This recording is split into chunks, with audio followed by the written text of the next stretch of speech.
कुंज बिहारी जय गोपी जन वल्लभा जयो गिरिवर धारी जयो गिरिवर धारी जय गोपी जन वल्लभा जयो गिरिवर धारी जयो गिरिवर धारी यशोदनंदन व्रज जनरंजन यशोदनंदन व्रज जनरंजन यमुना तीरावन चारि जय राधा माधव कुंज बिहारी जय राधा माधव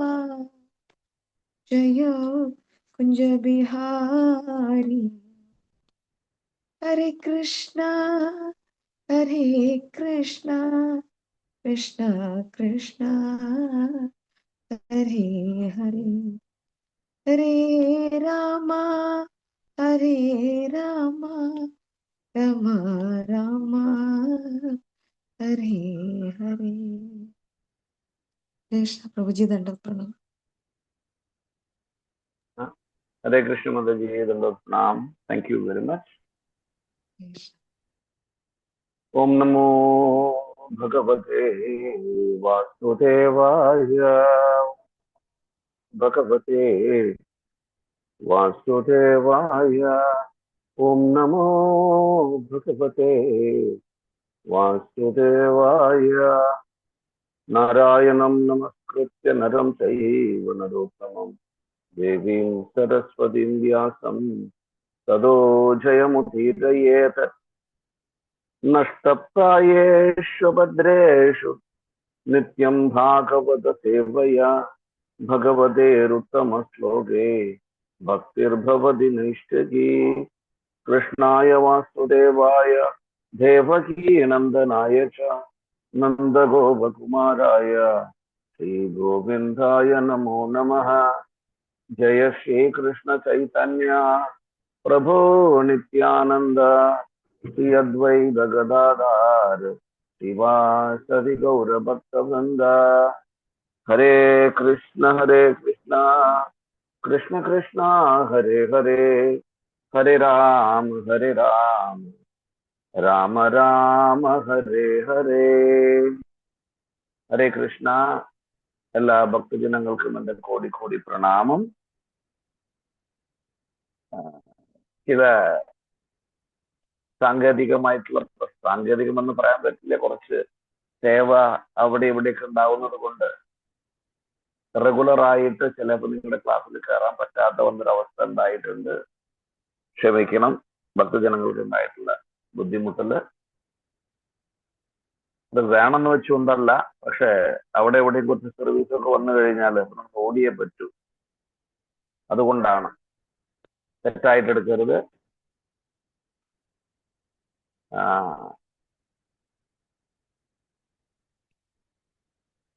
നമ്മള് എന്താ പറയാ, ഈ മെയിൻ ആയിട്ടുള്ള ഒരു സർവീസിലായതുകൊണ്ട് ഉണ്ടാവുന്ന ബുദ്ധിമുട്ടാണ്. അത് ഭക്തജനങ്ങൾക്ക് മനസ്സിലാക്കിയിട്ട് ക്ഷമിക്കണമെന്ന് അഭ്യർത്ഥിക്കുന്നു. അപ്പൊ നമുക്ക് ഭക്തിയെ കുറിച്ച് മനസ്സിലാക്കണം. അതാണ് നമ്മുടെ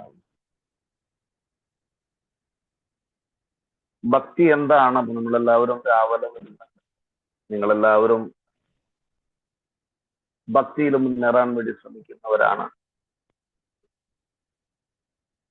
പക്ഷെ ഭക്തിയെ കുറിച്ചിട്ട് വളരെ വ്യക്തമായിട്ട് നമുക്ക് ശ്രീല രൂപ ഗോസ്വാമി വിവരിച്ചു തന്നിട്ടുണ്ട്. അപ്പൊ ആ കാര്യങ്ങൾ നമ്മളൊന്ന് മനസ്സിലാക്കണം. അത് വളരെ അത്യാവശ്യമാണ്. ഭക്തി എന്താണെന്ന് നമ്മൾ മനസ്സിലാക്കേണ്ടത്. എന്താണ് ഉത്തമ ഭക്തി?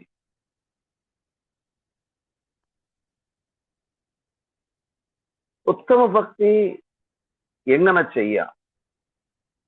ഇതിനെ കുറിച്ചിട്ടുള്ള വളരെ വ്യക്തമായിട്ട് നമുക്ക് ശ്രീല രൂപ ഗോസ്വാമി അദ്ദേഹത്തിന്റെ ഭക്തി രസാമൃത സിന്ധു എന്ന് പറഞ്ഞ പുസ്തകത്തില് വിവരിച്ച് തന്നിട്ടുണ്ട്. അപ്പൊ ഇതിൽ വളരെ വ്യക്തമായിട്ട് നമ്മൾ മനസ്സിലാക്കേണ്ട കാര്യങ്ങൾ എന്താണെന്ന് വെച്ച് കഴിഞ്ഞാല്, ചൈതന്യ മഹാപ്രഭുവിന്റെ നിർദ്ദേശാനുസരണം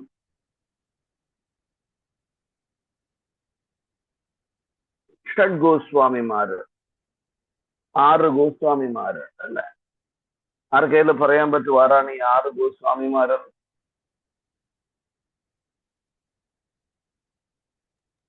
സനാതന ഗോസ്വാമി, ഉം. രൂപ ഗോസ്വാമി, ഉം. ഗോസ്വാമി, ജീവ ഗോസ്വാമി, ഉം. സനാതന ഗോസ്വാമി, സനാതന രഘുനാഥ ഭട്ട ഗോസ്വാമി, രഘുനാഥ ദാസ ഗോസ്വാമി. ഗോസ്വാമി. Very good.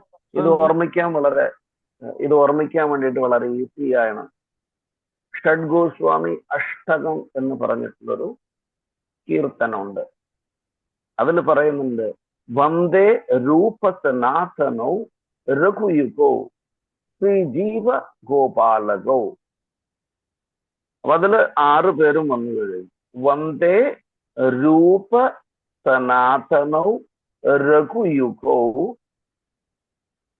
ശ്രീജീവ ഗോപാലകോ. ഇതില് രഘുനാഥ് ദാസ് ഗോസ്വാമിയുണ്ട്, രഘുനാഥ് ഭട്ട ഗോസ്വാമിയുണ്ട്, 2 പേരുണ്ട്. അപ്പൊ ഇവരുടെ എല്ലാവരുടെയും സ്പെഷ്യാലിറ്റി എന്താണെന്ന് നമുക്ക് നോക്കണം. അതിനുശേഷം നമുക്ക് ഭക്തിരസാമൃത സിന്ധു എന്ന് പറഞ്ഞ ആ സമുദ്രം, അതായത് ഭക്തി രസ അമൃത സിന്ധു, ഭക്തിരസത്തെ കുറിച്ച് മനസ്സിലാക്കാൻ വേണ്ടി അല്ലെങ്കിൽ മനസ്സിലാക്കാവുന്ന ഭക്തി രസ അമൃത സിന്ധു.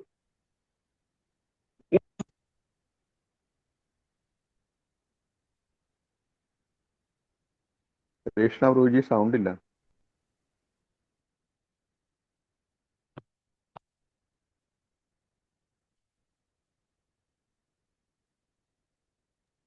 കേൾക്കുന്നില്ല പ്രഭു, മ്യൂട്ടായിരിക്കുകയാണോ? സൗണ്ടില്ല പ്രഭു. പ്രഭു മ്യൂട്ടായിരിക്കുകയാണ് പ്രഭു, മൈക്ക് ഓഫ് ആയിരിക്കുകയാണ്. അപ്പോ സിന്ധു എന്ന് വെച്ച് കഴിഞ്ഞാൽ നമുക്ക് എല്ലാവർക്കും അറിയാം, ഒരു സമുദ്രം എന്ന്. കടലല്ലാട്ടോ, സമുദ്രം. ഭക്തി രസ അമൃത സിന്ധു. അപ്പൊ ഈ ഭക്തി രസ അമൃത സിന്ധുവിനെ കുറിച്ചിട്ട് വളരെ വ്യക്തമായിട്ട് നമുക്ക് ശ്രീല രൂപ ഗോസ്വാമി പറഞ്ഞു തരുന്നുണ്ട്. അപ്പൊ അത് നമ്മൾ മനസ്സിലാക്കണം. അത് മനസ്സിലാക്കിയിട്ട് നമ്മൾ മുന്നോട്ട് പോകാം. അതിനൊക്കെ മുമ്പായിട്ട് എന്താണ് ചൈതന്യ മഹാപ്രഭു ഈ ഷഡ്ഗോസ്വാമിമാർക്ക് നൽകിയ നിർദ്ദേശം, ആരാണ് ഈ ഷഡ്ഗോസ്വാമിമാർ എന്ന് മനസ്സിലാക്കിയിട്ട് നമുക്ക് മുന്നോട്ട് പോകാം. ഈ ഷഡ്ഗോസ്വാമിമാര്, ഈ 6 ഗോസ്വാമിമാര് ശ്രീല ചൈതന്യ മഹാപ്രഭു ഭഗവാൻ സ്വയമാണ്.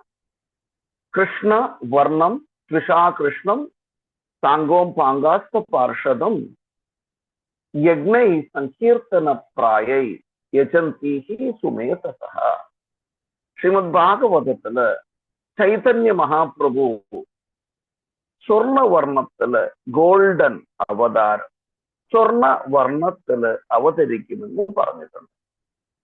അങ്ങനെ 500 വർഷങ്ങൾക്ക് മുമ്പ് ചൈതന്യ മഹാപ്രഭു ബംഗാളില് നവദ്വീപ് എന്ന് പറഞ്ഞ സ്ഥലത്ത് അദ്ദേഹം എന്ത് ചെയ്യാണ്?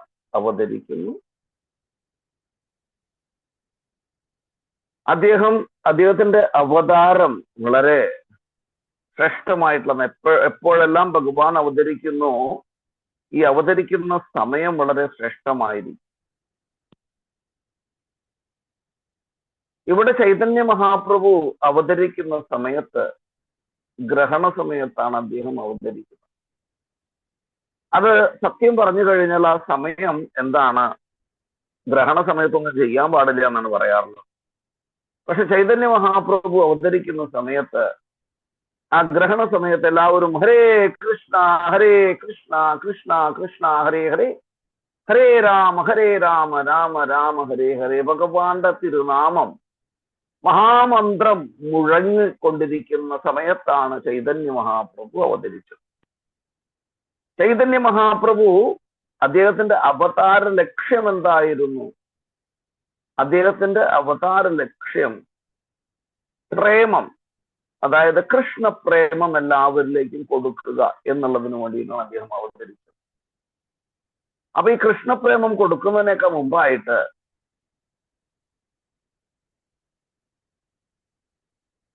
അല്ലെങ്കിൽ കൃഷ്ണപ്രേമം കൊടുക്കാൻ വേണ്ടിയിട്ട് അദ്ദേഹം അവതരിച്ചു. അപ്പൊ അതിനു വേണ്ടിയിട്ട്, ഈ കൃഷ്ണപ്രേമം എല്ലാവർക്കും കൊടുക്കാൻ വേണ്ടിയിട്ട് കൃഷ്ണനെ കുറിച്ച് കൂടുതലായിട്ട് മനസ്സിലാക്കണം. ആളുകൾക്ക് വെറുതെ ഒരാളെന്നെ, ഇപ്പൊ ചിലവരൊക്കെ നമ്മൾ കണ്ടിട്ടുണ്ടല്ലോ, ഈ ഫിലിം സ്റ്റാർസ്, നമ്മളെല്ലാവരും എന്താണ്, നടന്മാരെ വളരെയധികം ആരാധിക്കുന്ന കൂട്ടത്തിലുള്ളവരാണ്. കല്യാണം കഴിഞ്ഞു കഴിഞ്ഞാൽ നമ്മളെല്ലാവർക്കും നടൻ എഴുതാറുണ്ട്, ഞങ്ങൾ നിങ്ങളെ സ്നേഹിക്കുന്നു, ഐ ലവ് യു എന്നൊക്കെ എഴുതിയിട്ട് നമ്മൾ കാണിക്കാറുണ്ട് നടന്മാരൊക്കെ വരുന്ന സമയത്ത്. അപ്പോ ഇവിടെ ഭഗവാൻ അവതരിച്ചത് എന്തിനു വേണ്ടിയിട്ടാണെന്ന് വെച്ച് കഴിഞ്ഞാല് മറ്റുള്ളവർക്ക് പ്രേമം കൊടുക്കാൻ വേണ്ടിയിട്ട്, അതായത് കൃഷ്ണപ്രേമം എല്ലാവർക്കും കൊടുക്കാൻ വേണ്ടിയിട്ട്. അതിനു വേണ്ടിയിട്ട് കൃഷ്ണപ്രേമം എങ്ങനെ കിട്ടും, അല്ലെങ്കിൽ എങ്ങനെ നമുക്ക് കൃഷ്ണ ഭക്തന്മാരായി തീരാൻ സാധിക്കുമെന്നത് ഒരു ചോദ്യം.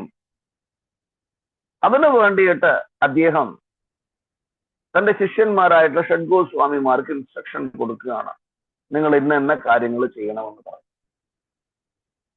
അങ്ങനെയാണ്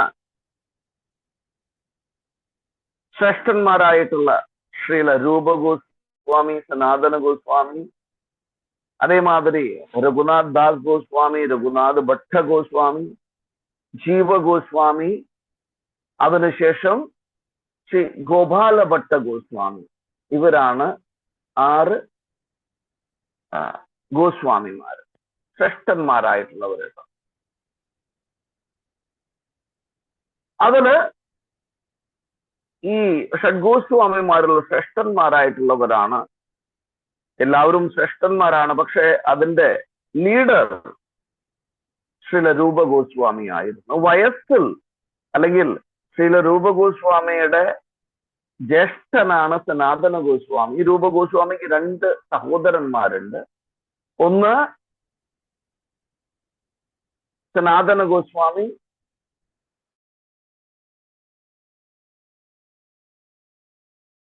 അപ്പോ ശ്രീല രൂപ ഗോസ്വാമി അദ്ദേഹം വളരെയധികം എന്താണ് ഓർക്കപ്പെടുന്നത്, അദ്ദേഹത്തിന്റെ പുസ്തകമായിട്ടുള്ള ഭക്തി രസാമൃത സിന്ധുവിനെ കുറിച്ച് പറയുന്നതാണ്. അതായത് ഭക്തി എങ്ങനെ ആയിരിക്കണം, എങ്ങനെ ഭക്തി ചെയ്യണം, മാറ്റങ്ങൾ ഉണ്ടാകുന്നു, അല്ലെങ്കിൽ എന്താണ് യഥാർത്ഥ ഭക്തി രസം എന്ന് അദ്ദേഹം വളരെ വ്യക്തമായിട്ട് ഭക്തിരസാമൃത സിന്ധു എന്ന് പറഞ്ഞ പുസ്തകത്തിൽ നമുക്ക് പറഞ്ഞു മനസ്സിലാക്കി തരണം. ഇതാണ് ഭക്തി, ഇങ്ങനെയാണ് ഭക്തി ചെയ്യേണ്ടത്, ഇങ്ങനെ ഭക്തി ചെയ്ത് കഴിഞ്ഞാല് നമുക്ക് പ്രേമ നിലയിലേക്ക് പോകാം എന്ന് അദ്ദേഹം വളരെ വ്യക്തമായിട്ട് നമുക്ക് പറഞ്ഞു മനസ്സിലാക്കി തരുന്നുണ്ട് അദ്ദേഹത്തിന്റെ ഭക്തി രസ അമൃത സിന്ധുവിൽ. ശ്രീ സനാതന ഗോസ്വാമിയും രൂപ ഗോസ്വാമിയും നോർമൽ ആളുകളല്ല. നമ്മൾ ഭക്തന്മാരെന്ന് വിചാരിച്ചു കഴിഞ്ഞാല് ഒരു കാഷായ വസ്ത്രവും ധരിച്ചു ഹരേ കൃഷ്ണ മഹാമന്ത്രവും ചൊല്ലി നടക്കുന്ന ആളുകളാണ്. അവർക്കൊരു ബുദ്ധിയില്ല, അല്ലെങ്കിൽ അവർക്ക് എന്താ പറയണത്, അവർക്ക് ശാസ്ത്ര ബോധമില്ല എന്നൊക്കെ പറയുന്ന ആളുകളുണ്ട്. അത് തെറ്റായിട്ടുള്ള ഒരു കൺസെപ്ഷൻ ആണ്. കാരണം ശ്രീല രൂപ ഗോസ്വാമിയും സനാതന ഗോസ്വാമിയും നവാബിന്റെ, അതായത് അന്നത്തെ രാജാവിന്റെ മന്ത്രിമാരില് 2 ശ്രേഷ്ഠന്മാരായിട്ടുള്ള മന്ത്രിമാരായിരുന്നു രൂപ ഗോസ്വാമിയും സനാതന ഗോസ്വാമി.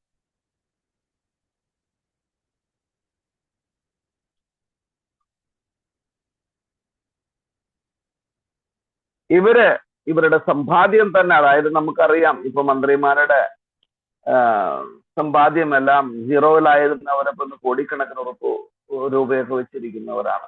അത് യഥാർത്ഥത്തിൽ സമ്പാദിച്ചിട്ടുള്ളതല്ല, അത് വേറെ രീതിയിൽ സമ്പാദിക്കുന്നതാണ്. അത് നമുക്ക് ബാധകമായിട്ടുള്ളതല്ല. പക്ഷെ ഇവിടെ ശ്രീ രൂപ ഗോസ്വാമിയും സനാതന ഗോസ്വാമിയും നവാബ് ഹുസൈൻ ഷായുടെ കൊട്ടാരത്തിലെ മന്ത്രിമാരായിരുന്ന സമയത്ത് അവർക്ക് ലഭിച്ചിരുന്ന ശമ്പളം വളരെ കൂടുതലായിരുന്നു. കാരണം അത്രയും ഇന്റലിജന്റ് ആയിട്ടുള്ള 2 പേരായിരുന്നു സനാതന ഗോസ്വാമിയും അതേമാതിരി രൂപ ഗോസ്വാമി.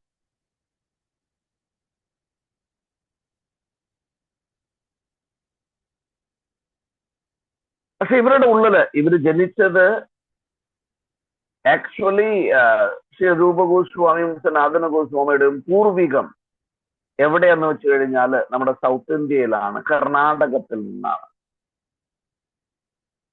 കർണാടകത്തിൽ നിന്നുള്ള ബ്രാഹ്മണന്മാരാണ്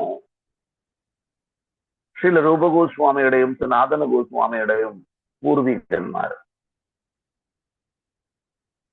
അവര് എവിടെ പോയതാണ്? അവര് ബംഗാളിൽ പോയിട്ട്, പൂർവികന്മാർ ബംഗാളിൽ പോയിട്ട് അവിടെ താമസമാക്കിയിട്ടുള്ളവരാണ്. അങ്ങനെയാണ് ഇവരവിടെ പിറക്കുന്നത്. ബൈ ബർത്ത് അവർ ബ്രാഹ്മണന്മാരാണ്. അത് മാത്രമല്ല, രൂപ ഗോസ്വാമിയും സനാതന ഗോസ്വാമിയും ബുദ്ധിമാന്മാരിൽ അഗ്രഗണ്യന്മാരാണ്. അതുകൊണ്ട് മാത്രമാണ് നവാബ് ഹുസൈൻ ഷാ ഇവരെ 2 പേരെയും തന്റെ മന്ത്രിസഭയിൽ ചേർത്തിരിക്കുന്നത്. അന്നത്തെ കാലത്ത്, പഴയ കാലത്ത് നമ്മള് ഒരു ഹിന്ദു ഒരു മുസ്ലിമുമായിട്ട് കൂടുതൽ ഇടപെടങ്ങി കഴിഞ്ഞാല് ആ കാലഘട്ടത്തിൽ അവർ മ്ലേച്ഛന്മാരായി പറയും. അതായത്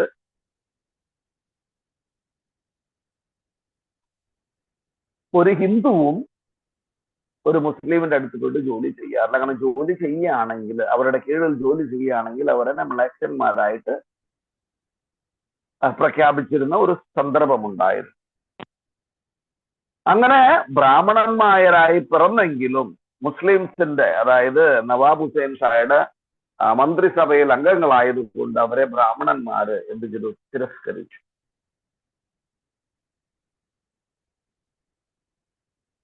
ആ സമയത്താണ് രൂപ ഗോസ്വാമിയും സനാതന ഗോസ്വാമിയും ചൈതന്യ മഹാപ്രഭുവിനെ കുറിച്ച് ചൈതന്യ മഹാപ്രഭുവിന്റെ ആ പ്രസ്ഥാനത്തിലേക്ക് ആകൃഷ്ടരാകുന്നത്.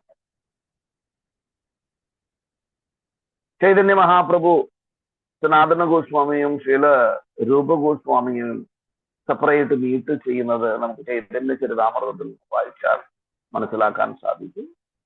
അങ്ങനെ ചൈതന്യ മഹാപ്രഭുയുടെ നിർദ്ദേശാനുസരണം സനാതന ഗോസ്വാമി ജോലിയെല്ലാം ഉപേക്ഷിച്ചുകൊണ്ട് വൃന്ദാവനത്തിൽ പോയിട്ട് താമസം ആരംഭിക്കുകയാണ്. അപ്പൊ ഇതാണ് രൂപ ഗോസ്വാമി. അദ്ദേഹത്തിന്റെ ഏറ്റവും പ്രോമിനന്റ് ആയിട്ടുള്ള ഒരു വർക്ക്, അല്ലെങ്കിൽ അദ്ദേഹം എഴുതിയിട്ടുള്ള ഏറ്റവും ശ്രേഷ്ഠമായിട്ടുള്ള ഒരു വർക്ക് ഏതാണെന്ന് വെച്ച് കഴിഞ്ഞാല് ഭക്തി രസ അമൃത സിന്ധു എന്ന് പറഞ്ഞ പുസ്തകമാണ്. അടുത്തത് സനാതന ഗോസ്വാമി. ശ്രീല സനാതന ഗോസ്വാമി രൂപ ഗോസ്വാമിയുടെ ജ്യേഷ്ഠനാണ്. അദ്ദേഹം ബൃഹത് ഭാഗവതാമൃത എന്ന് പറഞ്ഞൊരു പുസ്തകം എഴുതിയിട്ടുണ്ട്. ഈ പുസ്തകം കുറിച്ച് നമ്മളെ കൂടുതൽ മനസ്സിലാക്കാൻ സഹായിക്കുന്ന ഒരു പുസ്തകമാണ് ബൃഹത് ഭാഗവതാമൃത എന്ന് പറഞ്ഞ പുസ്തകം. നമ്മൾ സനാതന ചില ലീലകളെ കുറിച്ച് കേട്ടിട്ടുണ്ട്. നിങ്ങൾ എല്ലാവർക്കും ഓർമ്മ ഉണ്ടെന്ന് വിശ്വസിക്കുന്നു. ഞാൻ പറഞ്ഞുണ്ടോ എന്നറിയില്ല. അതായത് ഇവർ വൃന്ദാവനത്തിലാണ് വസിച്ചിരുന്നത്. അപ്പൊ വൃന്ദാവനത്തിൽ താമസിക്കുന്ന സമയത്ത് ശ്രീല രൂപ ഗോസ്വാമി അദ്ദേഹം ചില സമയത്ത് ഭഗവാന്റെ ലീലകളിൽ മുഴുകിപ്പോകും. അപ്പൊ അങ്ങനെ ഒരു ദിവസം ശ്രീല രൂപ ഗോസ്വാമി ഭഗവാന്റെ ലീലയിൽ മുഴുകിയിരിക്കുന്ന സമയത്ത്, എന്ത് ലീലയാന്ന് വെച്ച് കഴിഞ്ഞാല്, ഭഗവാൻ ഒരു മരത്തിന്റെ മേലെ ഇരിക്കുന്നുണ്ട്, ശ്രീമതി രാധാറാണി താഴെയും നിൽക്കുന്നുണ്ട്.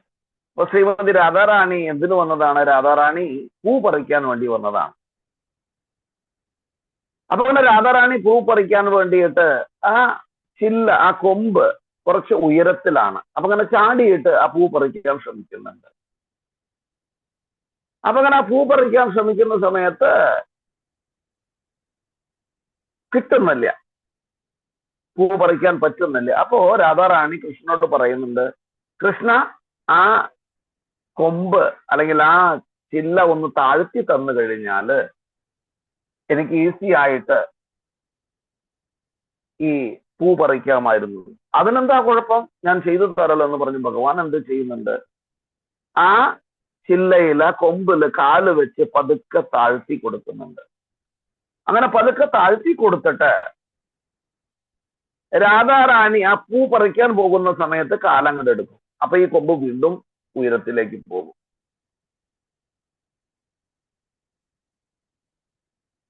അങ്ങനെ കുറെ പ്രാവശ്യം ഇങ്ങനെ ചെയ്തുകൊണ്ടിരിക്കും. ഈ ലീലയാണ് രൂപ ഗോസ്വാമി കണ്ടുകൊണ്ടിരുന്നത്. അപ്പൊ ആ സമയത്ത് ആ വഴിയിലൂടെ ഒരു മുടന്തനായിട്ടുള്ള ഒരു ഭക്തൻ പോയിക്കൊണ്ടിരുന്നു.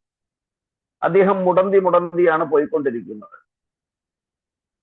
രൂപ ഗോസ്വാമി ചിരിച്ചുകൊണ്ടിരിക്കുന്നു.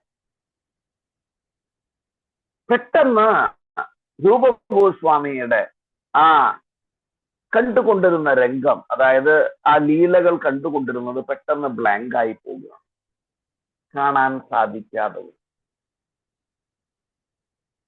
വീണ്ടും വീണ്ടും ട്രൈ ചെയ്യുന്നുണ്ട്, പറ്റുന്നില്ല. ലീല കാണാനേ സാധിക്കും. അദ്ദേഹത്തിന് മെഡിറ്റേറ്റ് ചെയ്യാനേ പറ്റുന്നില്ല.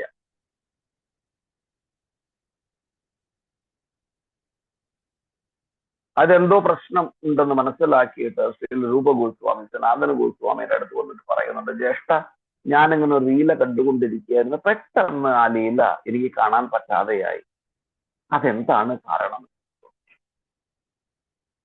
അപ്പൊ ശ്രീ സനാതന ഗോസ്വാമി പറഞ്ഞു,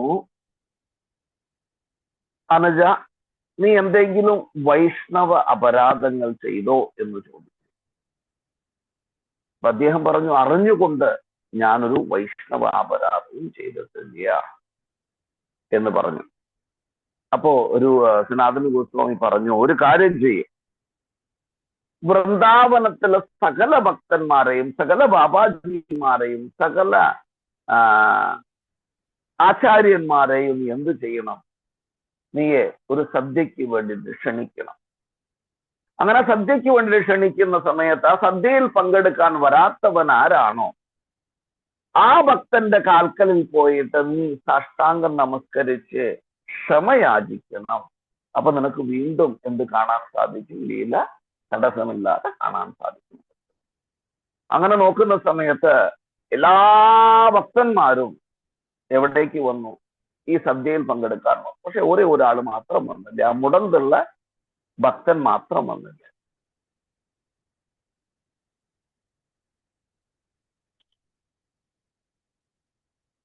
അപ്പോ ശ്രീ രൂപ ഗോസ്വാമിയോട് സനാതന ഗോസ്വാമി പറഞ്ഞു, ഒരു കാര്യം ചെയ്യേ, ആ ഭക്തന്റെ പാതാരബിന്ദങ്ങളിൽ പോയി സാഷ്ടാംഗം നമസ്കരിച്ച് ക്ഷമ ചോദിക്കും. അങ്ങനെ രൂപ ഗോസ്വാമി ഒരു മടിയുമില്ലാതെ ആ ഭക്തന്റെ പാതാരബിന്ദങ്ങളിൽ സാഷ്ടാംഗം നമസ്കരിച്ച് ക്ഷമ ചോദിക്കുന്നു. നമുക്കെല്ലാവർക്കും അറിയാം, വൈഷ്ണവന്മാര് കരുണയുള്ളവരാണ്. അവരൊരിക്കലും മനസ്സിൽ എന്താണ് അല്ലെങ്കിൽ മനസ്സിൽ കാര്യം വെച്ചുകൊണ്ട് നടക്കുന്നവരല്ല. സാധാരണ ഈ പാമ്പുകൾക്ക് അങ്ങനെ ഒരു സ്വഭാവം ഉണ്ടെന്ന് പറഞ്ഞു കേട്ടിട്ടുണ്ട്, നമ്മൾ അനുഭവിച്ചറിഞ്ഞിട്ടില്ല. അവര് എന്ത് ചെയ്യുന്നു, അത് കൊണ്ടുവയ്ക്കും. അതോ പാമ്പുകൾക്കും അതേമാതിരി ആനകൾക്കൊക്കെ ഈ സ്വഭാവം ഉണ്ടെന്ന് പറയാറുണ്ട്. നമുക്ക് എക്സ്പീരിയൻസ് ഇല്ല അത്. അപ്പോ വൈഷ്ണവന്മാര് ദുഃഖിയാണ്. മറ്റുള്ളവരുടെ ദുഃഖം കണ്ടു കഴിഞ്ഞാല് ദുഃഖിക്കുന്നവരാണ് ഈ ഭക്തന്മാർ. അഭക്തന്മാരെങ്ങനെയാണ്? മറ്റുള്ളവരുടെ ദുഃഖം കാണുമ്പോൾ സന്തോഷിക്കും. പര ദുഃഖ സുഖി. മറ്റുള്ളവരുടെ ദുഃഖം കാണുമ്പോൾ സുഖിക്കുന്നവരാണ് അവൈഷ്ണവന്മാർ, അല്ലെങ്കിൽ ഭഗവത് ഭക്തിയില്ലാത്ത. അവര് വീണ്ടും വീണ്ടും വിചാരിക്കുന്നത് എന്താണ്? ഇവന് വീണ്ടും വീണ്ടും കഷ്ടം കിട്ടട്ടെ, ഇവൻ വീണ്ടും വീണ്ടും കഷ്ടത്തിലാവട്ടെ എന്നുള്ള ചിന്തയാണ്. നേരെ മറിച്ച് ഭക്തൻ എന്താണ് ചിന്തിക്കുന്നത്? ഭക്തൻ ചിന്തിക്കുന്നത് ഇത് വസുദേവ കുടുംബകം, ഇത് ഭഗവാന്റെ ആണെല്ലാം, എല്ലാം ഭഗവാന്റെ ആയതുകൊണ്ട് നമ്മൾ എല്ലാവരും ഭഗവാന്റെയാണ്.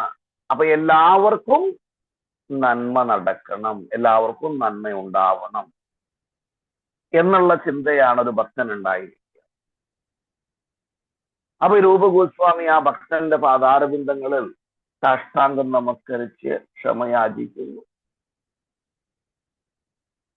ആ ഭക്തൻ ക്ഷമിക്കുന്നു. അങ്ങനെ രൂപഗോസ്വാമിക്ക് വീണ്ടും ലീല കാണാം. ഞാൻ ഈ ഉദാഹരണം ഇവിടെ പറയാൻ കാരണം രണ്ടുണ്ട്. ഒന്ന്, നമ്മള് വളരെ വളരെ സിമ്പിളായിരിക്കണം, ഹമ്പിളായിരിക്കണം. ഒരാളെ കണ്ടു കഴിഞ്ഞാൽ നിങ്ങളെല്ലാവരും ചെയ്യേണ്ട ഒരു കാര്യമാണ്, ഒരു ഭക്തനെ കണ്ടു കഴിഞ്ഞാൽ അത് നമ്മുടെ ജൂനിയർ ആവട്ടെ, സീനിയർ ആവട്ടെ, അല്ലെങ്കിൽ ഭക്തിയിലില്ലാത്തവനായിട്ട്, ഡസൻ മാറ്റർ, ഒരു കുഴപ്പമില്ല. കണ്ടു കഴിഞ്ഞാൽ സാഷ്ടാംഗം നമസ്കരിക്കുന്നതിൽ തെറ്റില്ല. നമ്മൾ നമസ്കരിക്കുന്നത് ആ വ്യക്തിയെയല്ല, ആ വ്യക്തിയുടെ ഉള്ളിലിരിക്കുന്ന പരമാത്മാവിനെയാണ്, ഭഗവാനെയാണ് നമ്മൾ നമസ്കരിക്കുന്നത്.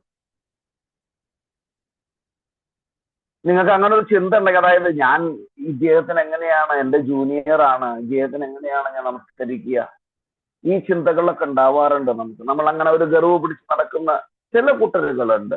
അതായത് എനിക്ക് ഒരു നമസ്കാരം തന്നെങ്കിൽ മാത്രമേ ഞാൻ തിരിച്ചു നമസ്കരിക്കൂ, ഇങ്ങനെയൊക്കെ ചിന്ത വെച്ച് നടക്കുന്നത്. അത് പാടില്ല.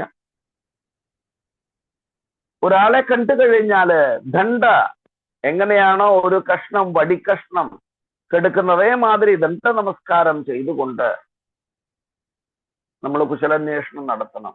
ആ കുശലാന്വേഷണത്തില് എങ്ങനെയാണ് ജോലി പോകുന്നത്, എങ്ങനെയാണ് വീട് പോകുന്നത്, അല്ലെങ്കിൽ കാറെല്ലാം ശരിയായിട്ട് ഓടുന്നുണ്ടോ, ഇങ്ങനെ ആയിരിക്കരുത് നമ്മുടെ കുശലാന്വേഷണം. നമ്മുടെ കുശലാന്വേഷണം ഇന്ന് ഏത് പുസ്തകമാണ് വായിച്ചത്, ഏത് ശ്ലോകമാണ് ശ്രേഷ്ഠമായിട്ട് തോന്നുന്നത്, ആ ശ്ലോകത്തിൽ എങ്ങനെയാണ് ഭഗവാനെ വർണ്ണിക്കുന്നത്, എന്താണ്, ഇങ്ങനെയുള്ള ചിന്തയായിരിക്കണം, ഇങ്ങനെയുള്ള ഡിസ്കഷൻ ആയിരിക്കണം ഭക്തന്മാർ തമ്മിൽ ഉണ്ടാവേണ്ടത്. ഇപ്പൊ നമ്മൾ ഭക്തന്മാരെ കണ്ടു കഴിഞ്ഞാൽ നമ്മൾ പറയാറുണ്ട്, ഹരേ കൃഷ്ണ പ്രഭു, പ്രഭു സുഖമാണോ പ്രഭു, ജോലിയെല്ലാം കറക്റ്റ് ആയിട്ട് പോകുന്നുണ്ടോ? അല്ല, ഇതല്ല നമുക്ക് വേണ്ടത്. നമുക്ക് വേണ്ടത് ഹരേ കൃഷ്ണ പ്രഭു, പ്രഭു ഇന്ന് ഏത് പുസ്തകമാണ് വായിച്ചത്, ഭക്തിരസാമൃത സിന്ധു ആണോ വായിച്ചത്, അതോ അങ്ങ് ഉജ്ജ്വല നീലാമണി വായിച്ചോ, ഭാഗവതത്തിൽ ഏത് ശ്ലോകമാണ് വായിച്ചത്, അതിനെക്കുറിച്ചൊന്ന് വർണ്ണിച്ചു തരാമോ? ഇങ്ങനെയുള്ള ചിന്തകളായിരിക്കണം ഒരു ഭക്തൻ മറ്റൊരു ഭക്തനെ കാണുമ്പോൾ ഉണ്ടാവേണ്ടത്.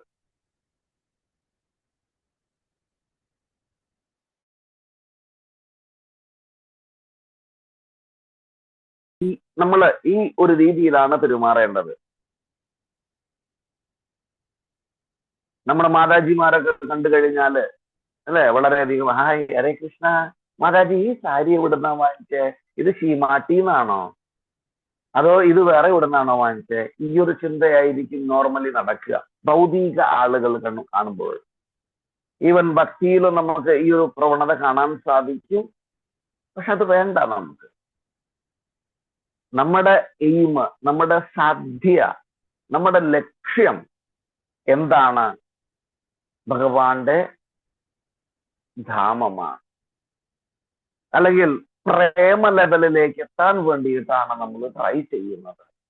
അങ്ങനെ പ്രേമ ലെവലിലേക്ക് എത്തുമ്പോൾ, അല്ലെങ്കിൽ നമ്മളൊരു വസ്തുവിനോട് പ്രേമമുണ്ടാവണമെങ്കിൽ ആ വസ്തുവിനെ കുറിച്ച് സദാസമയം മെഡിറ്റേറ്റ് ചെയ്യണം.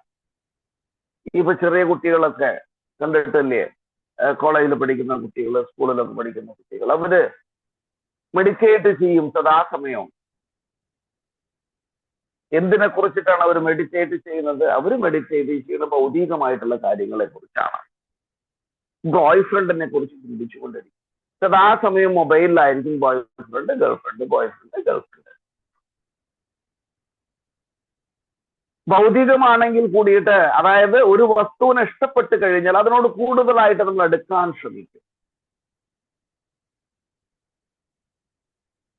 പക്ഷെ ആ ഭൗതികമായിട്ടുള്ള അടുപ്പം മാറ്റി വെച്ച് നമ്മൾ ആത്മീയമായിട്ടുള്ള അടുപ്പത്തിലേക്ക് പോകണം. അപ്പൊ സദാസമയം നമ്മൾ ആ ഭഗവാനെ കുറിച്ചുള്ള ചിന്തയിലിരിക്കണം. എങ്ങനെയാണ് ഭഗവാനെ കുറിച്ച് ചിന്തിക്കാൻ സാധിക്കുന്നത്?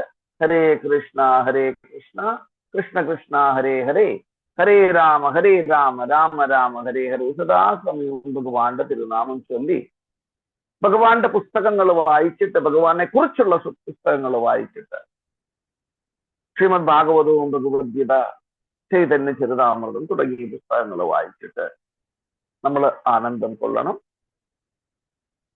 ആനന്ദം കൊള്ളുന്നത് മാത്രമല്ല, നമ്മൾ കേൾക്കുന്നത് മനനം ചെയ്യണം. പ്രവിഷ്ട കർമ്മരന്ധ്രേണ സ്വാനം ഭാവസദോരുഹം ധുനോതി ശമനം കൃഷ്ണ ചലിലസ്യ യഥാശരത്. ശ്രീമദ് ഭാഗവതത്തിലെ ഒരു ശ്ലോകമാണിത്. ഇതെന്താണ് പറയണത്? നമ്മൾ ഭഗവാനെ കുറിച്ച് കേൾക്കുന്ന മാത്രയില്ല, പ്രവിഷ്ടകർമ്മരന്ധ്രേണ, ആ നാമപ്രഭു നമ്മുടെ കാതിലൂടെ നമ്മുടെ ഹൃദയത്തിലേക്ക് പ്രവേശിക്കുന്നു. പ്രവിഷ്ടകർമ്മരന്ധ്രേണ സ്വാനം ഭാവസദോരുഹം.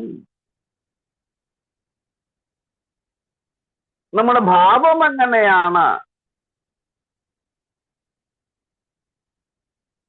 അതായത് ഭഗവാന്റെ അല്ലെങ്കിൽ ഭഗവാൻ തിരുനാമരൂപത്തില് നമ്മുടെ കാതുകളിലേക്ക് പ്രവേശിക്കുന്നു. കാതിലേക്ക് പ്രവേശിച്ചിട്ട് അത് നമ്മുടെ ഹൃദയത്തിൽ വന്നു നിലകൊള്ളുന്നു. അങ്ങനെ ഹൃദയത്തിൽ നിലകൊണ്ട് അവിടെ തന്നെ വിട്ടുപോകാൻ താല്പര്യമില്ലാതെ ആ ഹൃദയത്തിലുള്ള സകല കൽമഷങ്ങളെയും ധുനോതി, അലക്കി തീർക്കും, അല്ലെങ്കിൽ ക്ലീൻ ചെയ്തു തീർക്കും. ധുനോതി ശമലം കൃഷ്ണ ശലിലസ്യ യഥാശരത്. അപ്പൊ ഭഗവാന്റെ തിരുനാമം ചൊല്ലുന്ന മാത്രയില് ഭഗവാൻ നമ്മുടെ കാതിലൂടെ നമ്മുടെ ഹൃദയത്തിലേക്ക് പ്രവേശിച്ചിട്ട് നമ്മുടെ ഭക്തി ഉത്തമ ഭക്തിയാക്കി തീർക്കും. അതെങ്ങനെയാണ് ഉത്തമ ഭക്തിയാക്കി തീർക്കുന്നത്? നമുക്ക് ഭൗതികമായിട്ടുള്ള ഒരു ആശയവുമില്ല എങ്കിൽ, നമ്മുടെ ആശയം എന്താണ്? പരമദിവ്യോത്തമ പുരുഷനായിട്ടുള്ള ഭഗവാൻ ശ്രീകൃഷ്ണനെ എങ്ങനെ സേവിക്കാം എന്നുള്ള ചിന്തയിലായിരിക്കണം നമ്മൾ സദാസമയം.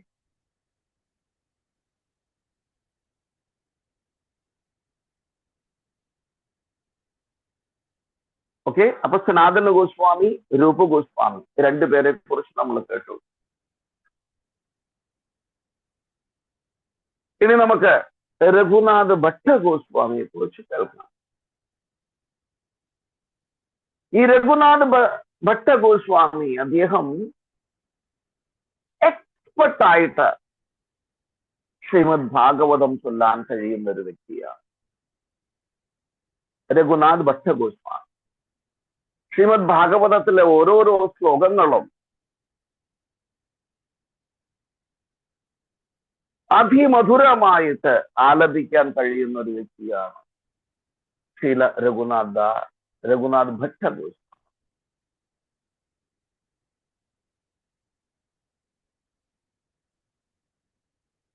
അദ്ദേഹം രാധാകൃഷ്ണനെ കുറിച്ചിട്ടും ശ്രീമദ് ഭാഗവതത്തെ കുറിച്ചിട്ടും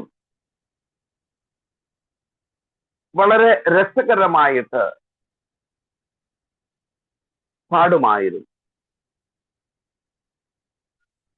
ഇനി അടുത്തത് രഘുനാഥ് ദാസ് ഗോസ്വാമി.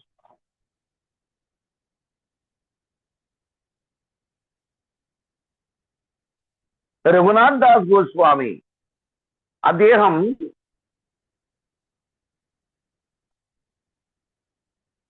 രഘുനാഥ് ദാസ് ഗോസ്വാമിയെ കുറിച്ച് നമുക്ക് എല്ലാവർക്കും അറിയാം. അദ്ദേഹം ഒരു വലിയ ജന്മിയുടെ മകനായിരുന്നു. അതായത് ഒരു ടാക്സ് കളക്ടറുടെ മകനായിരുന്നു. ഈ രഘുനാഥ് ദാസ് ഗോസ്വാമി വീട്ടിൽ അദ്ദേഹത്തിന് ഭഗവാനോടുള്ള, ചൈതന്യ മഹാപ്രഭുവിനോടുള്ള പ്രേമം മൂത്ത് വീട്ടിൽ നിന്നും എല്ലാം ഉപേക്ഷിച്ചുകൊണ്ട് വൃന്ദാവനത്തിൽ വന്നൊരു വ്യക്തിയാണ്. അദ്ദേഹത്തിന്റെ മനശിക്ഷ എന്ന് പറഞ്ഞൊരു പുസ്തകമുണ്ട്. ഈ മനശിക്ഷ എന്ന് പറഞ്ഞൊരു പുസ്തകം ഭക്തന്മാരുടെ മനസ്സിനെ എങ്ങനെ കൺട്രോൾ ചെയ്യാം എന്ന് പറയുന്ന ഒരു പുസ്തകമാണ് മനശിക്ഷ എന്ന് പറഞ്ഞത്. അത് എഴുതി തന്നിരിക്കുന്നത് ശ്രീല രഘുനാഥ് ദാസ് ഗോസ്വാമിയാണ്. അപ്പൊ ഈ പുസ്തകം കിട്ടുമെങ്കിൽ വായിച്ചേക്കണം. ഒരു ചെറിയ പുസ്തകമാണ്, വലിയ പുസ്തകമൊന്നുമല്ല. മലയാളത്തിൽ വന്നിട്ടുണ്ടോ എന്ന് എനിക്കറിയില്ല. നമുക്കെല്ലാവർക്കും ഹിസ് ഹോളിനസ് ഭാനുസ്വാമിയുടെ അനുഗ്രഹം മൂലം, അല്ലെങ്കിൽ അദ്ദേഹത്തിന്റെ ശ്രേഷ്ഠമായിട്ടുള്ള പ്രവൃത്തിയിലൂടെ ആചാര്യന്മാരുടെ മുഴുവൻ പുസ്തകങ്ങളും അദ്ദേഹം ട്രാൻസ്ലേറ്റ് ചെയ്തുകൊണ്ടിരിക്കുന്നു. ഈ ബൃഹത് ഭാഗവതാമൃത, മനശിക്ഷ, ഭക്തിരസാമൃത സിന്ധു തുടങ്ങിയ ഗ്രന്ഥങ്ങൾക്കെല്ലാം ആ ഗ്രന്ഥങ്ങളെ നമുക്ക് ഇംഗ്ലീഷിലേക്ക് ട്രാൻസ്ലേറ്റ് ചെയ്ത് തന്നിട്ടുണ്ട് ഭാനുസ്വാമിമാർ. നമുക്ക് മനസ്സിലാക്കാൻ, വളരെ ഈസി ആയിട്ട് മനസ്സിലാക്കാൻ വേണ്ടി ഭഗവത്ഗീതയുടെ ട്രാൻസ്ലേഷനും ഉണ്ട്. അതായത് ഭഗവത്ഗീതയുടെ കമന്ററി ഉണ്ട്, ശ്രീമദ് ഭാഗവതത്തിന്റെ കമന്ററി ഉണ്ട്. ആചാര്യന്മാർ, വിശ്വനാഥ് ചക്രവർത്തി താക്കൂറിന്റെ ഒക്കെ കമന്ററികളാണത്. ഈ കമന്ററികളെല്ലാം ഭാനുസ്വാമി മഹാരാജ് ട്രാൻസ്ലേറ്റ് ചെയ്ത് തന്നിട്ടുണ്ട് നമുക്കെല്ലാവർക്കും. അപ്പോ അദ്ദേഹത്തിന്റെ കൃപ മൂലം നമുക്കെല്ലാവർക്കും തീർച്ചയായിട്ടും ഭക്തിയിൽ മുന്നേറാൻ സാധിക്കും. ഭാനുസ്വാമി മഹാരാജിന്റെ കൃപ കിട്ടിക്കഴിഞ്ഞാൽ നമുക്ക് എല്ലാവർക്കും ഭക്തിയിൽ മുന്നേറാൻ സാധിക്കും. അപ്പൊ ഈ മനശിക്ഷ എന്ന് പറഞ്ഞ പുസ്തകവും മഹാരാജ് അതായത് ആചാര്യന്മാരുടെ ട്രാൻസ്ലേഷനോട് കൂടി നമുക്ക് തന്നിട്ടുണ്ട്. ഇത് രഘുനാഥ് ദാസ് ഗോസ്വാമിയുടെ ഒരു ശ്രേഷ്ഠമായിട്ടുള്ള ഒരു കൃതിയാണ് മനശിക്ഷ എന്ന് പറയുന്നത്. ഇനി അടുത്തത് ശ്രീല ജീവ ഗോസ്വാമിയാണ്. ശ്രീല ജീവ ഗോസ്വാമി സനാതന ഗോസ്വാമിയുടെയും അതേമാതിരി രൂപ ഗോസ്വാമിയുടെയും സഹോദരനായിട്ടുള്ള അനുപമയുടെ മകനാണ് ജീവ ഗോസ്വാമി. ജീവ ഗോസ്വാമി സനാതന ഗോസ്വാമിയുടെയും അതേമാതിരി രൂപ ഗോസ്വാമിയുടെയും ശിക്ഷണത്തിലാണ് വളർന്നത്. കാരണം അനുപം പെട്ടെന്ന് മരിച്ചു പോകുന്നു. അതിനുശേഷം രൂപ ഗോസ്വാമിയും സനാതന ഗോസ്വാമിയുമാണ് ജീവ ഗോസ്വാമി നോക്കിക്കൊണ്ടിരുന്നത്. അങ്ങനെയാണ് ജീവ ഗോസ്വാമി വൃന്ദാവനത്തിൽ പോയി സനാതന ഗോസ്വാമിയുടെ കൂടെ ചേരുന്നത്, രൂപ സനാതനന്മാരോട് കൂടി ചേരുന്നത്. ഈ ജീവ ഗോസ്വാമിയുടെ ഒരു പുസ്തകമുണ്ട്, ഷഡ് സന്ദർഭാസ് എന്ന് പറഞ്ഞു. അത് നല്ലൊരു പുസ്തകമാണ്. പറ്റുമെങ്കിൽ നിങ്ങൾ അത് വാങ്ങിച്ച് വായിക്കണം. അത് ഗൗഡീയ വൈഷ്ണവ ഫിലോസഫിയെ കുറിച്ച് വളരെ വ്യക്തമായിട്ട് പറഞ്ഞു മനസ്സിലാക്കി തരുന്നു. അപ്പൊ നമ്മള് രൂപ ഗോസ്വാമിയെ കണ്ടു, സനാതന ഗോസ്വാമിയെ കണ്ടു, അതിനുശേഷം രഘുനാഥ് ഭട്ട ഗോസ്വാമിയെ കണ്ടു, രഘുനാഥ് ദാസ് ഗോസ്വാമിയെ കണ്ടു, ശ്രീല ജീവ ഗോസ്വാമിയെ കുറിച്ച് കേട്ടു. ഇനി അടുത്തതായിട്ട് നമ്മൾ കേൾക്കാൻ പോകുന്നത് ഗോപാല ഭട്ട ഗോസ്വാമി. ഈ ഗോപാല ഭട്ട ഗോസ്വാമി ഇവരുടെ ലീലകളെല്ലാം പറയുകയാണെങ്കിൽ നമുക്ക് സമയം പറ്റില്ല കേട്ടോ. ഞാൻ ജസ്റ്റ് ഒരു സിനോപ്സിസ് മാത്രമാണ് പറയണത്. ആചാര്യന്മാരെ കുറിച്ചിട്ട് ഒരുപാട് പറയാനുണ്ട്, അവരുടെ പ്രവർത്തനത്തെ കുറിച്ച് ഒരുപാട് പറയാനുണ്ട്. നമ്മൾ ജസ്റ്റ് ഒരു സിനോപ്സിസ് ആണ് പറയുന്നത്. അപ്പൊ ഇവിടെ അടുത്തത് ഗോപാല ഭട്ട ഗോസ്വാമി. ഗോപാല ഭട്ട ഗോസ്വാമി ഒരു തീവ്ര ശ്രീ സമ്പ്രദായത്തിൽ ആചാര്യന്റെ മകനാണ്. വെങ്കടഭട്ട് എന്ന് പറയുന്ന ശ്രീ രംഗനാഥന്റെ പൂജാരിയായിരുന്ന വെങ്കടഭട്ടന്റെ മകനാണ് ഗോപാല ഭട്ട ഗോസ്വാമി. അദ്ദേഹം സൗത്ത് ഇന്ത്യയിൽ നിന്നാണ്, പ്രത്യേകിച്ച് ശ്രീരംഗത്ത് നിന്നാണ്. ചൈതന്യ മഹാപ്രഭു ശ്രീരംഗം യാത്രയിൽ വന്നപ്പോൾ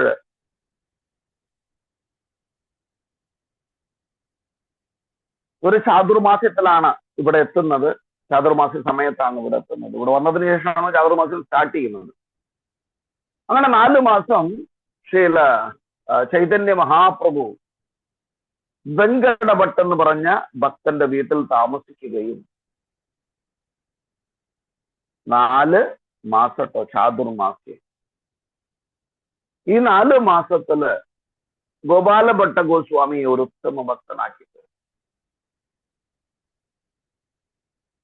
ഈ ഗോപാല ഭട്ട ഗോസ്വാമിയാണ് നമുക്ക് ഹരിഭക്തി വിലാസ് എന്ന് പറഞ്ഞൊരു പുസ്തകം നമുക്ക് തന്നിരിക്കുന്നത്.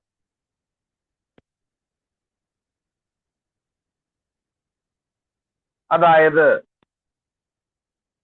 എങ്ങനെയാണ് വൈഷ്ണവന്മാരുടെ റിച്വൽസ് ഫോളോ ചെയ്യേണ്ടത്, എങ്ങനെ ചെയ്യണം, കല്യാണം എങ്ങനെ നടത്തണം, ഗർഭോദാന ഇതെങ്ങനെ നടത്തണം, അതാണെങ്കിൽ പൂണൂൽകർമ്മം എങ്ങനെ നടത്തും, ഇതിനെ കുറിച്ച് വളരെ വ്യക്തമായിട്ട് നമുക്ക് ഹരിഭക്തി വിലാസത്തിൽ നിന്നും മനസ്സിലാക്കാൻ സാധിക്കും. അതിന്റെ കർത്താവാണ്, ആ കൃതി എഴുതിയതാണ് ഗോപാല ഭട്ട ഗോസ്വാമി. ഇനി എന്തിനാണ് ഇവരെല്ലാവരും ഒന്നുചേർന്നത്? അതായത് ഷഡ്ഗോസ്വാമിമാരുടെ ഈ ഒത്തുചേരലിന്റെ ആവശ്യം എന്തായിരുന്നു എന്ന് നോക്കുകയാണെങ്കിൽ, ശാസ്ത്രങ്ങളെ നമുക്ക് എഴുതി തരിക ഒന്ന്. രണ്ടാമത്തത് വൃന്ദാവനത്തിലെ, അതായത് ഭഗവാൻ ലീല ചെയ്ത് ഇവിടെ നിന്ന് പോയി ആ ലീല സ്ഥലങ്ങൾ കണ്ടുപിടിച്ച് നമുക്ക് തരിക. പിന്നെ ത്യാഗമനോഗതി അല്ലെങ്കിൽ ത്യാഗ സ്വഭാവം നമ്മളിൽ ഉണ്ടാക്കുക. ഇതൊക്കെയാണ് ഷഡ്ഗോസ്വാമിമാര് നമുക്ക് കാണിച്ചു തന്നത്.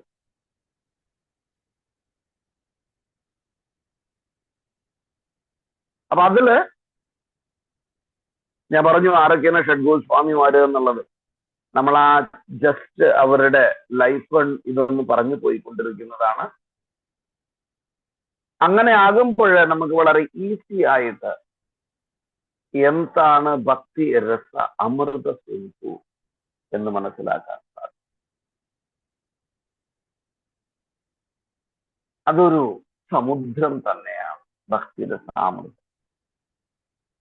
ഈ ഭക്തി രസ അമൃത സിന്ധു, ഈ ഭക്തിരസം കുടിക്കുന്നവര്, അമൃതം എന്ന് പറഞ്ഞു കഴിഞ്ഞാൽ ഇമ്മോർട്ടൽ, അമൃതമാണത്.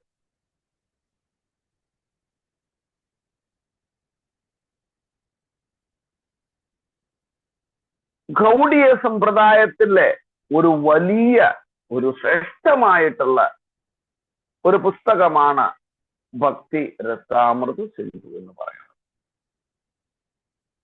ഈ ഭക്തി രസാമൃത സിന്ധു എന്ന് പറഞ്ഞ പുസ്തകത്തിന് 4 തിരകളായിട്ട് തിരിച്ചിരിക്കുന്നത്.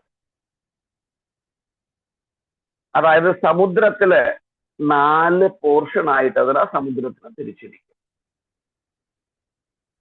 ഒന്നാമത്തത് കിഴക്കൻ തിര, ഈസ്റ്റേൺ വേവ് എന്ന് പറയും.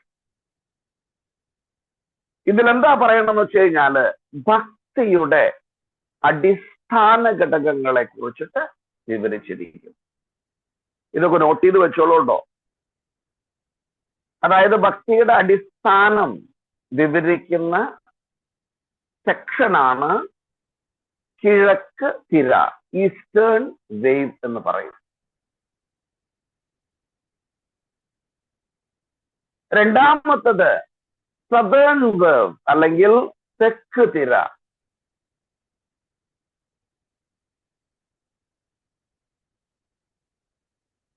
എന്താണ് ഭക്തി? ഭക്തിയുടെ പ്രത്യേകതകൾ, വെറൈറ്റീസ് അല്ലെങ്കിൽ പ്രകൃതി, ഭക്തിയുടെ പ്രകൃതിയെ കുറിച്ച് എന്ത് ചെയ്യുന്നു? വിവരിച്ചിരിക്കുന്നു. അതായത് ഭക്തി രസത്തിന്റെ പ്രകൃതിയെ കുറിച്ചിട്ട് വിവരിക്കുന്ന പോർഷനാണ് സദേൺ വേവ് എന്ന് പറയും.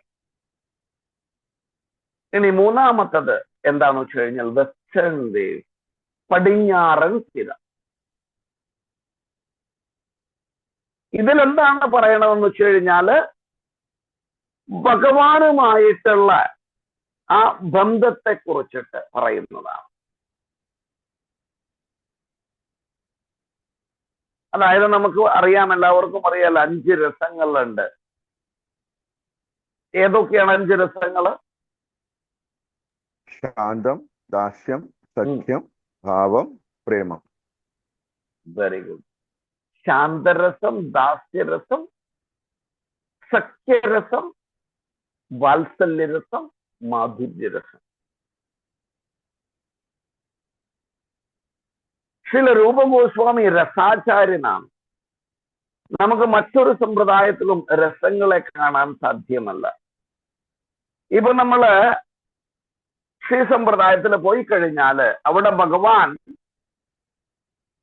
പ്രഭുവാണ്, നമ്മളെല്ലാം ഭഗവാന്റെ സെർവൻസ് ആണ്. അവിടെ രസങ്ങൾ നമുക്ക് അനുഭവിക്കാൻ സാധിക്കില്ല. ശാന്തരസം മാക്സിമം നമുക്ക് അനുഭവിക്കാൻ സാധിക്കും. നമ്മള് രാമായണം നോക്കിക്കഴിഞ്ഞാല്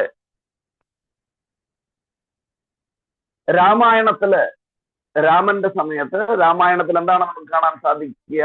അവിടെ സഖ്യരസം വളരെ കുറച്ചേ ഉള്ളൂ. ശാന്തരസമുണ്ട്, ദാസ്യരസമുണ്ട്. ഹനുമാൻജി അല്ലെ, രാമന്റെ ഭക്തനാണ് ഹനുമാൻ. ഹനുമാൻ ദാസ്യരസത്തിലായത്. വാത്സല്യരസം കുറച്ച്, ഒരുപാടില്ല, കുറച്ച് വാത്സല്യം. നേരെ മറിച്ച് കൃഷ്ണൻ, വൃന്ദാവനത്തിലെ മുഴുവൻ ഗോപികമാരും ഭഗവാന്റെ ആ വാത്സല്യം അനുഭവിക്കുന്നവരാണ്. മാതൃവാത്സല്യം, പിതൃവാത്സല്യം എല്ലാം അനുഭവിക്കുന്നവര് അത് വൃന്ദാവനത്തിൽ നമുക്ക് കാണാൻ സാധിക്കും. നേരെ മറിച്ച് നമുക്കത് എവിടെ? രാമന്റെ രാമായണത്തിൽ അത് കാണാൻ സാധിക്കില്ല. സഖ്യരസം ഉണ്ടോ? ഇല്ല, വളരെ കുറച്ച്, ലിമിറ്റഡ്.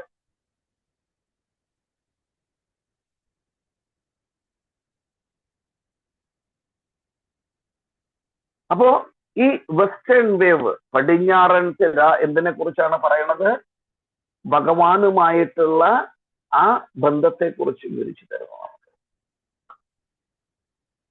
ഇനി നോർത്തേൺ വേവ്, വടക്ക് തിര എന്ന് പറയാം. ഇത് ഭക്തിയുടെ അൾട്ടിമേറ്റ് ആയിട്ടുള്ള കാര്യത്തിനെ കുറിച്ചാണ് പറയുന്നത്.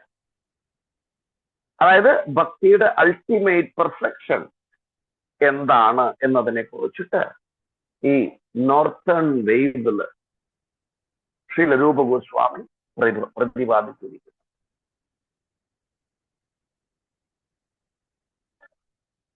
അപ്പൊ ഇത്രയും കാര്യങ്ങൾ ഒന്ന് നോട്ട് ചെയ്ത് വെച്ചോളൂ. നമുക്ക് അടുത്ത ക്ലാസ്സിൽ കുറച്ച് സ്ലൈഡ് ഷോ കാണിച്ചുകൊണ്ട് മുന്നോട്ട് പോകാം. അപ്പൊ നിങ്ങൾക്ക് മനസ്സിലാക്കാൻ ഈസി ആയിരിക്കും. ഹരേ കൃഷ്ണ. നമ്മുടെ സമയം അതിക്രമിക്കാൻ പോവുകയാണ്. എന്തെങ്കിലും സംശയങ്ങളുണ്ടോ ഇതില്?